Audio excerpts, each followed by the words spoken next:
सभी को नमस्कार। I am doctor Udar. Last time we had discussed about the theory of indices और इसका हमने जस्ट बिगिनिंग किया था और कुछ एक दो प्रॉपर्टी हमने समझी थी, इसका मीनिंग समझा था, एग्जांपल समझा था। अब जो है इसका एप्लीकेशन करेंगे। Application in solution of congruence equation. जैसे मैंने पिछली क्लास में भी बताया था कि जी जैसे आपने पहले उसमें कैलकुलस में भी पढ़ा होगा कि हमारा जो है इंटीग्रल ट्रांसफॉर्म होता है। तो जैसे इंटीग्रल ट्रांसफॉर्म क्या करता है कि वो डिफरेंशियल इक्वेशन को ट्रांसफॉर्म कर देता है अलजेब्राइक सिस्टम में। फिर हम जो है उसको सॉल्व करते हैं और इन्वर्स ट्रांसफॉर्म लगाते हैं, वापस सॉल्यूशन पे अराइव हो जाते हैं। सिमिलरली लोगरिथम में क्या होता है, कोई एक्सपोनेंशियल में चीज़ें हैं उनको हम लीनियर में कन्वर्ट कर लेते हैं, सॉल्व करते हैं, एंटी लॉग लगाते हैं और वापस हम सॉल्यूशन पे पहुंच जाते हैं। सिमिलरली ये डिस्क्रीट लोगरिथम है, तो इसका एप्लीकेशन भी अगर हमें एक्सपोनेंशियल फॉर्म की कॉन्ग्रुएंस इक्वेशंस हैं उनको हम लीनियर कॉन्ग्रुएंस में कन्वर्ट कर सकते हैं। और लीनियर कॉन्ग्रुएंस हमने जो है सेकंड यूनिट में पढ़ चुके हैं कि लीनियर कॉन्ग्रुएंस कब सॉल्वेबल होती है और सॉल्वेबल होती है तो कैसे सॉल्व करते हैं। तो वहाँ से हम उसको लीनियर कॉन्ग्रुएंस को सॉल्व कर सकते हैं। फिर एंटी लगाएंगे, इसमें डिस्क्रीट लॉग का एंटी लॉगरिथम लगाएंगे और वापस जो है हम सॉल्यूशन पे अराइव हो जाएंगे। ठीक है, ये सारा क्रक्स है कि कैसे हम इसको अप्लाई करेंगे। तो जैसे एक जरा हम लेते हैं कि किस टाइप की कॉन्ग्रुएंस इक्वेशन होती है, क्या होता है वो जरा मैं यहाँ पे लिख देता हूँ। देखिए जी, इस टाइप की अगर हमारे पास कॉन्ग्रुएंस इक्वेशन है, रेज टू पावर में है ये, तो where n is positive integer having a primitive root, ये कंडीशन ये है इसमें। और दूसरा क्या है कि a का GCD जो है वो 1 होना चाहिए। अगर ये दो कंडीशन सेटिस्फाई हो रही हैं तो हम इसको सॉल्व कर सकते हैं। अब जरा देखते हैं solution again to understand in a better way we should always search for the example. So let us take a worked out example. इतना ही जगह है पेज पे। देखिए हमारे पास ये इक्वेशन है 4x raised to power 9 congruent to this 7 modulo 13। अब आप कहोगे कि ऊपर तो x की पावर k है, उसका कोफिशिएंट कोई नहीं है, यहाँ पे तो कोफिशिएंट 4 है, तो ये तो उस फॉर्म की नहीं है, तो ये कैसे एप्लीकेबल हो जाएगा, क्योंकि कंडीशन तो वो है।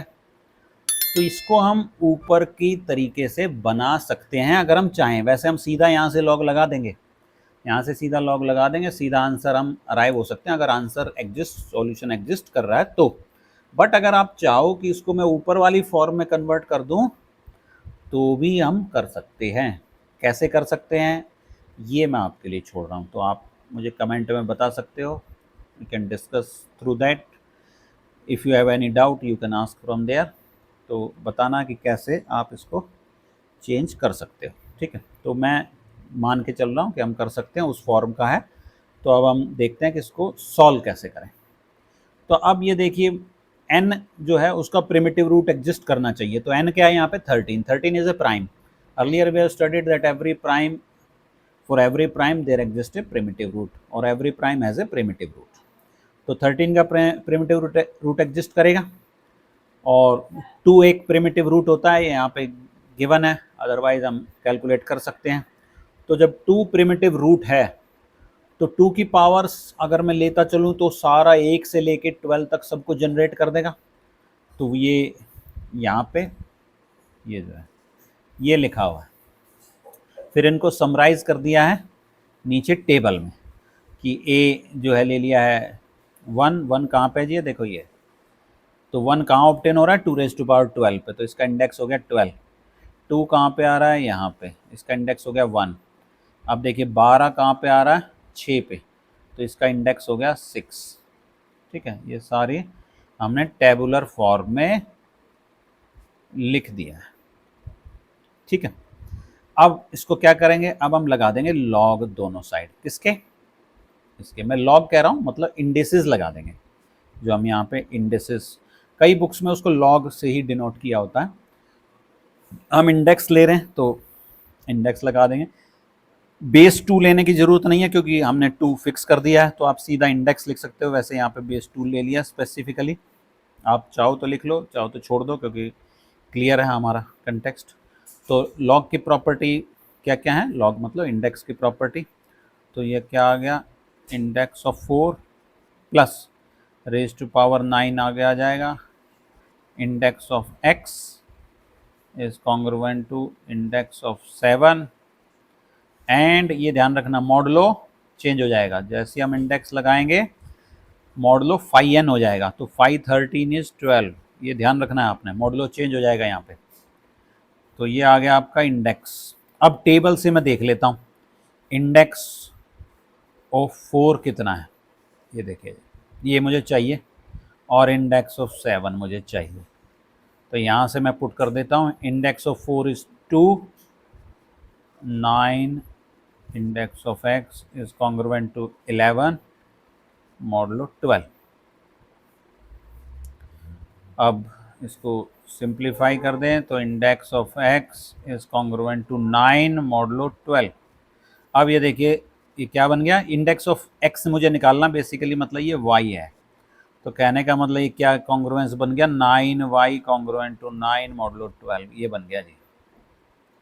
तो ये मुझे y निकालना है, तो किस फॉर्म में कन्वर्ट हो गया, ये हो गया जी लीनियर कॉन्ग्रुएंस इक्वेशन में कन्वर्ट हो गया, जो हमें चाहिए था। अब इसका सॉल्यूशन हमें पता है, पहले हम कर चुके हैं कि क्या, कि इसका GCD और इसका GCD, तो 9, चलो नीचे लिख देता, GCD ऑफ 9 एंड 12 कितना आ गया जी 3, एंड 3 डिवाइड्स 9, कौन सा 9, ये वाला 9 नहीं, लेफ्ट वाला 9 नहीं, राइट वाला 9। ये हमारी कंडीशन थी कि अगर GCD हम लेते हैं और वो GCD जो है इसको डिवाइड करता है तो क्या होगा, सॉल्यूशन एग्जिस्ट करेगा। और कितने सॉल्यूशन एग्जिस्ट करेंगे, जितना D होगा, तो D कितना है 3, तो इसका सॉल्यूशन, पहली बात तो सॉल्यूशन एग्जिस्ट करेगा, और कितने इनकॉन्ग्रुएंट सॉल्यूशन एग्जिस्ट करेंगे, 3 करेंगे। तो इसका सॉल्यूशन का मेथड क्या था, इसको थ्रू आउट GCD से डिवाइड कर देते हैं, तो क्या आ गया 3 index is congruent to 3 modulo 4। ये हम पहले पढ़ चुके हैं यूनिट नंबर 2 में, आप चाहो तो वहाँ से रिवाइज कर सकते हो कि कैसे ये आया था। अब देखिए 3 और 4 का GCD जो है वो 1 है, तो अगर 1 होगा तो ये अगेन यूनिट 2 से हम पढ़ चुके हैं, कैंसिलेशन लॉ होल्ड्स गुड, तो 3 और 3 आपस में कैंसिल हो जाएगा, तो index is congruent to 1 modulo 4। तो जी सॉल्यूशन क्या आ गए, index of x can be congruent to 1, और मुझे मॉडुलो निकालना है 12 के, लेकिन ये मॉडुलो है 4, तो इसमें 4 ऐड करेंगे कितना आ गया 5, फिर 4 ऐड करेंगे कितना आ गया 9, फिर 4 ऐड करेंगे 13, वो वापस 1 आ जाएगा। तो ये 3 इनकॉन्ग्रुएंट सॉल्यूशन हो गए मॉडुलो 12 के। ये अगेन यूनिट नंबर 2 से हम सॉल्व कर रहे हैं, वहाँ हमने सॉल्व किए हुए हैं इस टाइप के क्वेश्चंस, आप चाहो तो वहाँ से रेफर करके देख सकते हो कि कैसे हम सॉल्व कर रहे हैं। तो ये आ गया हमारा, हमने लॉग लगा के आंसर निकाल लिया, लेकिन ये लॉग की फॉर्म में, लॉग की फॉर्म में क्यों कह रहा हूँ, क्योंकि यहाँ पे देखिए मॉडुलो 12 है, मुझे आंसर चाहिए मॉडुलो 13, देखिए ऊपर आंसर चाहिए मुझे मॉडुलो 13। तो ये लॉग लगाने के बाद हमारे पास 12 आया था, इसलिए मैंने कहा था कि पहले लॉग लगाएंगे फिर एंटी लॉग लगाएंगे। तो एंटी लॉग में क्या होगा, वापस मैं टेबल की मदद से वापस वहीं जाऊँगा, मुझे इंडेक्स पता लग गया, इंडेक्स क्या है 1 5 9, तो मैं यहाँ से ये वाला मिटा देता हूँ। तो इंडेक्स कहाँ कहाँ जी, 1 इंडेक्स ये 1 है, 5 इंडेक्स कहाँ है, ये है, और नो इंडेक्स कहाँ पे है जी, ये। तो इंडेक्स जहाँ जहाँ पे है 1, 5 और 9 इंडेक्स किस किस का है, ए की वैल्यू क्या है वो 2, 5 और 6। तो ये क्या आ गई हमारी वैल्यू 2, 5, 6 और वो है मॉडुलो 13, इम्प्लाइज एक्स की वैल्यू है 2, 5 एंड 6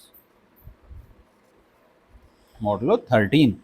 तो इस टाइप से हम जो है ये लॉग लगाते हैं, थ्योरी ऑफ इंडिसेस लगाते हैं, और उसमें जो है वो इन्वर्स लॉग लगा के वो चेक कर लेते हैं, वो फाइंड आउट कर लेते हैं ओरिजिनल सॉल्यूशन। तो इस तरीके से ये इसके सॉल्यूशन में भी काम आता है।